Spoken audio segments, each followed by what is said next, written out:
अस्सलामु अलैकुम वरहमतुल्लाहि वबरकातुहू। मुहतरम सामिईन किराम, आज के इस लाइव वीडियो में आप हजरात की खिदमत में जो मौजू ज़ेर बहस है वह है दावत हमारी ज़िम्मेदारी है। हम मुहम्मदुर रसूलुल्लाह सल्लल्लाहु अलैहि वसल्लम की उम्मत हैं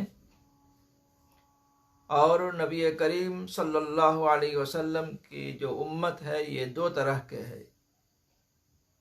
एक है उम्मत इजाबत, जिन्होंने दीन इस्लाम को कबूल कर लिया। दूसरा है जिसको उम्मत दावत कही जाती है, यानी जिनको दावत देने की जिम्मेदारी हमारे ऊपर है। दुनिया के करोड़ों लोग ऐसे हैं जो मुसलमान नहीं है, लेकिन वो भी नबी करीम सल्लल्लाहु अलैहि वसल्लम के उम्मत में शामिल है।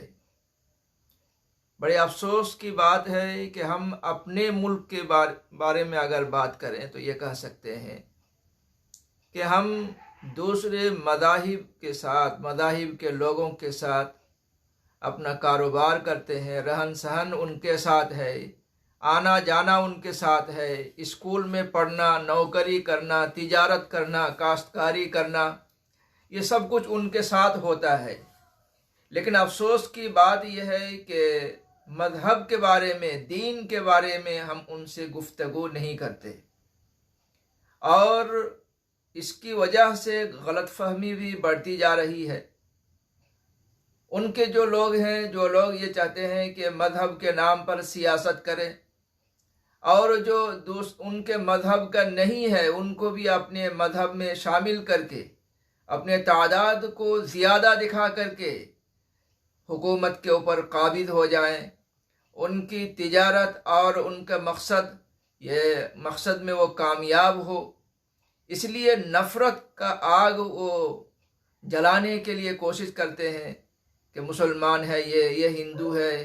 आपस में टकराव की सूरत जो नौबत आ जाती है, इसकी वजह यह है कि हमने उनको अपने मज़हब के बारे में कुछ बताया नहीं, अपने दुख सुख में उनको शरीक नहीं किया।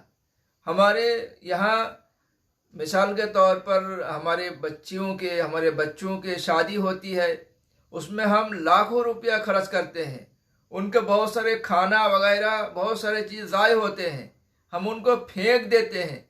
लेकिन कभी भी अपने पड़ोस के बारे में, अपने पड़ोस के जो गैर मुस्लिम है, कोई मूची है, कोई धोबी है, कोई नाई है, मुख्तलिफ़ तरह के लोग हमारे आसपास बसते हैं, जिनको एक मर्तबा खाना मिलता है तो दूसरा मर्तबा बहुत मुश्किल से खाना मिलता है, लेकिन हम अच्छे खाना इसको फेंक देते हैं।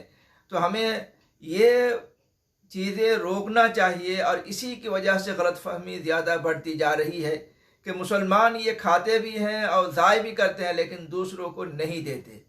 नबी करीम सल्लल्लाहु अलैहि वसल्लम ने फरमाया कि जिसका पड़ोस भूखा हो तो ये तो मुसलमान, ये मोमिन नहीं है। पक्का मोमिन वो नहीं है कि जो खाए और उसका पड़ोस भूखा हो। तो हमें अपने पड़ोस के बारे में ध्यान देना चाहिए, अपने दुख सुख में उनको शरीक करना चाहिए और उनके मज़हब के बारे में हम उनसे पूछें तुम्हारे मज़हब में क्या है। यकीनन हम आम तौर पर देखेंगे 100 में 90% लोग अपने मज़हब के बारे में बता नहीं पाएंगे या ऐसी बातें बताएंगे जो उनके अपने मज़हब के बारे में नहीं है, बल्कि दूसरे लोगों ने जो उनको कहा है बस उसी तरह के बात करेंगे। तो हम सुनने के भी जज्बा रखें, हम सुने उनके बातें, फिर सुनने के बाद हम अपनी बात भी उनको सुनाएं कि हम क्या करते हैं, हम किसके ऊपर ईमान रखते हैं, हमारा रहन सहन कैसा होता है, हम अपने बच्चों के परवरिश कैसे करते हैं, हमारे मुआमला मुआशरा कैसा है, हम तिजारत के बारे में कैसा नज़र रखते हैं, क्या ख्याल रखते हैं। तो इसी तरह अपने पड़ोस के बारे में हमारे मज़हब में क्या बातें हैं, हमारे अकायद क्या है, इसी तरह मुख्तलिफ़ चीज़ें जो गलत फहमी है उनको लेकर उनको सुनाएं। कोई ज़रूरी नहीं है आप उनसे कहेगा तुम मुसलमान हो जाओ, बिल्कुल मत कहिए, लेकिन उनको सुनाइए। اللہ کے بارے میں سنائیے، نبی کریم صلی اللہ علیہ وسلم کے بارے میں سنائیے، تو ایک دن دیکھیں گے کہ وہ اس سے مانوس ہوں گے۔ آہستہ آہستہ ان کو بات سناتے رہیے۔ ہم میں سے ہمارے جو ہندوستان میں عام طور پر جو مسلمان ہیں، ان کا بڑی تعداد تو ایسے ہیں جو غیر مسلم تھے پہلے، بعد میں مسلمان ہوئے ہیں۔ تو لیکن اب صورتحال یہ ہے کہ غلط فہمی کی وجہ سے ہم ایک دوسرے سے ملنے کو بھی نہیں چاہتے، اور اس موقع سے فائدہ اٹھا رہے ہیں ہمارے دشمن لوگ۔ لہذا ہمیں چاہیے کہ ہم اپنے مذہب کے بارے میں دوسروں کو بتائیں، اپنے مذہب کو پھیلائیں، اور ان کو اپنے مختلف تقریبات میں ان کو بلائیں، اور جو ان کے عزت والے ہیں، معزز شخصیات ہیں، ان کا احترام کریں، اور ایک دوسرے سے ملنا جلنا ہو۔ اپنے کو ان کی طرح کرنے کی ضرورت نہیں ہے، اور یہ جائز بھی نہیں ہے، لیکن ان کے سامنے اسلام کو پیش کرے، مسلمانوں کے حقیقی جو طور و طریقہ ہے، رہن سہن ہے، اور ان کا عقائد وغیرہ ہیں، ان کو ان کے سامنے ہم پیش کریں۔ کرتے کرتے انشاءاللہ ایک دوسرے سے مانوس ہوں گے۔ نفرت کی یہ جو ہوا اور آندھی چل رہی ہے، انشاءاللہ یہ ختم ہوں گے، اور دعوت دینے کا ایک ماحول پیدا ہوگا انشاءاللہ۔